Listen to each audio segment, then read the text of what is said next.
বিপ্লবের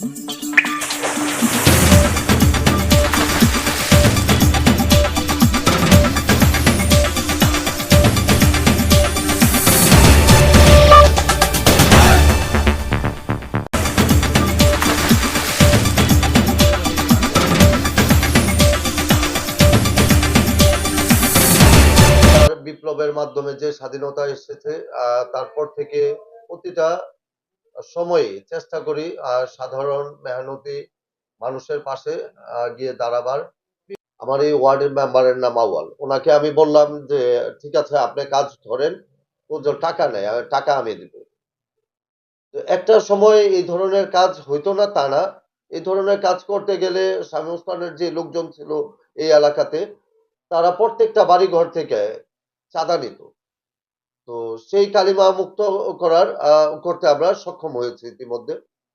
নারায়ণগঞ্জের অভিভাবক আলহাজ মোহাম্মদ গিয়াসউদ্দিন সাহেব, আমার নেতা, উনি আমাদের নির্দেশ দিয়েছে কোনোভাবেই দলের ভাবমূর্তি যেন নষ্ট না হয়, কোনো সন্ত্রাস, নৈরাজ্য, চাঁদাবাজি এই ধরনের ঘটনা। তো সেই কালিমা আমরা মুক্ত করতে পেরেছি ইতিমধ্যে ইসরায়েল থেকে, আলহামদুলিল্লাহ।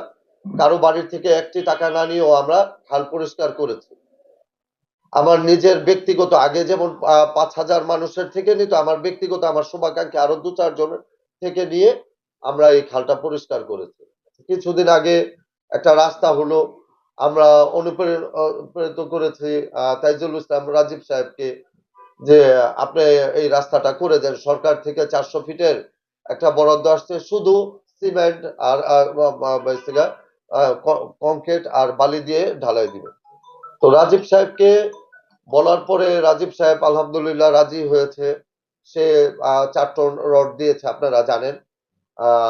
সেই মোতাবেক সিসি ডালায়ের রসুলবাগের আলহাজ আবুল কাসেম সড়ক ইতিমধ্যে হয়ে গিয়েছে। আগামীতে আমরা রাষ্ট্র পরিচালনায় যখন আসব, আল্লাহর অশেষ রহমতে আমার নেতা আলহাজ মোহাম্মদ গিয়াসউদ্দিন সাহেব উনি যখন সাংসদ হবে, আমরা আরো উন্নয়নমূলক কাজ করে যাব। দলের নেতাকর্মীর উপরেই অত্যাচার, জুলুম, মামলা হামলা হয়েছে, আপনারা ভালোভাবে জানেন। এর ভিতরে আমাদের দল বিএনপির নেতাকর্মীর উপরে একটু বেশি স্টিম রুলার চালিয়েছে স্বৈরাচার হাসিনা সরকার এবং তাদের ওই গোপালগঞ্জের পুলিশ। আপনারা গণমাধ্যম কর্মীরা ভালোভাবে জানেন।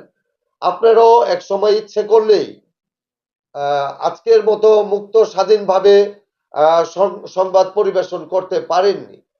যদি করতে গিয়েছেন, কারো বাবাকে হত্যা করেছে, কারো ভাইকে গুম করেছে, তো এরকম হয়েছে প্রতিনিয়ত। আর আমার কথা আমি বলবো, ২৮টি মামলার আসামি হয়েছিলাম, বাড়িঘরে ঠিকভাবে থাকতে পারিনি। শুধু ওরা আমাকে আসামি করেই ক্ষান্ত হয়নি, আমার সহধর্মিণীকেও বিভিন্ন সময় বিভিন্ন মিথ্যা মামলা দিয়ে হয়রানি করেছে। যে মেয়েটাকে গ্রাম থেকে এনেছিলাম বিয়ে করে শুধু গৃহিণী হিসেবে, তাকে ওরা কোর্ট পর্যন্ত নিয়েছে। তো আমরা চাই আগামী দিনে তারেক রহমান সাহেবের নেতৃত্বে যেই সরকার গঠন হবে, আমরা এমন কিছু উপহার দিব যে আমাদের মতো এরকম যেন আর কারো ভোগ করতে না হয়, কারো পরিবার পরিজনকে যেন হয়রানির শিকার